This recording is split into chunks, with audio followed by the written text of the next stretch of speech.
यह रहा एक आसान और सुरक्षित तरीका जिससे आप एक नवजात बच्चे को सपोजिटरी दवाई की गोली जो गुदा में दी जाती है दे सकते हैं। यह ज्यादातर कब्ज या बुखार के लिए डॉक्टर के कहने पर दी जाती है।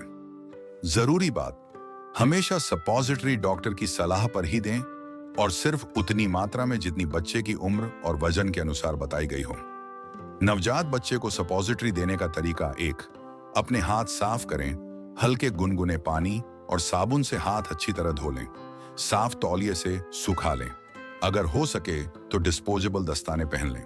2.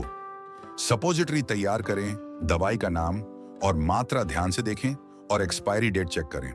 अगर सपोजिटरी ज्यादा नरम हो गई है तो उसे कुछ मिनट के लिए फ्रिज में रख दें या रैपर सहित ठंडे पानी के नीचे रख दें ताकि वह थोड़ी सख्त हो जाए।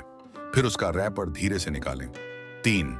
सपोजिटरी पर जेल लगाएं। सपोजिटरी के आगे के हिस्से पर थोड़ा सा पानी वाला जेल जैसे कि वाई जेली या वैसलीन लगाएं। इससे दवाई आसानी से अंदर जाएगी और बच्चे को दर्द नहीं होगा। 4. बच्चे को सही पोजीशन में रखें। 2 तरीके हैं। साइड पोजीशन, बच्चे को बाईं तरफ लिटाएं और उसके घुटने हल्के से पेट की तरफ मोड़ें। पीठ के बल, बच्चे को पीठ के बल लिटाकर उसके पैर धीरे से ऊपर उठाएं जैसे नैपी बदलते समय करते हैं। बच्चे से प्यार से बात करें ताकि वह डरे नहीं। 5. सुपोजिटरी डालें। अपनी छोटी उंगली पिंकी या पतली उंगली से धीरे से सुपोजिटरी को लगभग 1 से 2 सेंटीमीटर तक बच्चे के गुदा एनस के अंदर डालें। जबरदस्ती बिल्कुल ना करें। डालने के बाद बच्चे के कूल्हों को 1 मिनट तक हल्के से दबाकर रखें ताकि दवाई बाहर ना निकले। 6. बच्चे को आराम दें। बच्चे को कुछ मिनट तक लिटा रहने दें ताकि सपोजिटरी अंदर घुल सके। उसे प्यार से पकड़ें या दुलारें ताकि वह शांत रहे। फिर से अपने हाथ धो लें। 7. बाद की देखभाल, अगर कब्ज के लिए है तो असर 15 से 30 मिनट में होगा। अगर बुखार के लिए है तो असर 30 से 60 मिनट में दिखेगा।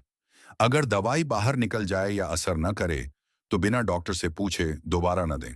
अगर कोई जलन, खून या असहजता दिखे तो तुरंत डॉक्टर से संपर्क करें। यह गलतियां ना करें। बार बार सपोजिटरी ना दें, इससे गुदा में जलन हो सकती है। कभी भी सपोजिटरी को काट कर ना दें, इससे मात्रा बदल जाती है। बड़ों की सपोजिटरी बच्चों को ना दें।